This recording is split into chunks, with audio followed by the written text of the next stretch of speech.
Dugopolje, 15 km od užurbane gradske gužve Splita, u mjestu poznatom po poslovnoj zoni i mirnom dalmatinskom okruženju, smjestio se jedan od najmodernijih nogometnih stadiona u Hrvatskoj. Stadion Hrvatskih Vitezova na prvi pogled možda ne djeluje grandiozno, ali kada zakoračite na tribine, brzo postane jasno zašto se o njemu godinama govori s poštovanjem.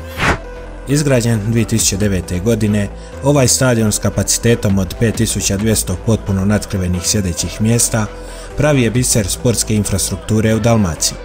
U njega je uloženo oko 10 milijuna eura, a rezultat je stadion koji po svojim uvjetima bez problema može konkurirati mnogim europskim objektima slične veličine.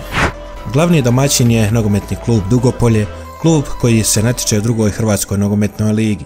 No, stadion je ubrzo nadmašio svoju lokalnu ulogu.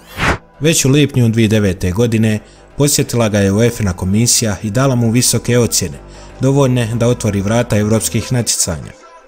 Ubrzo su tu gostovali klubovi poput engleskog Fulema i italijanskog Torina, a domaćin tih povijesnih susreta bio je splitski radnički nogometni klub Split, koji je stadion u Dugopolju koristio jer njihov park mladeži nije udovoljavao strogim UEFA kriterijima.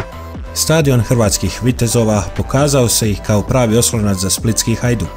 Tijekom 2014. godine, dok je trajala rekonstrukcija travnjaka na Poljudu, bijeli su 2 puta preselili svoje utakmice upravo ovdje, na travnjaku Dugopolju, što su navijači tada s oduševljenjem prihvatili.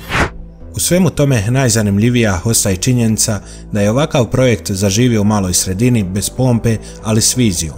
I danas, dok NK Dugopolje marljivo gradi svoju sportsku priču, njihov stadion ostaje tihi svjedok da se uz dobru volju, planiranje i strast prema sportu mogu napraviti veliki iskoraci. U vremenu kada mnogi stadioni diljem zemlje vape za obnovom, stadion Hrvatskih Vitezova u Dugopolju stoji kao primjer, ne po veličini, već po funkcionalnosti, kvaliteti i duhu koji ga čini stadionom s dušom.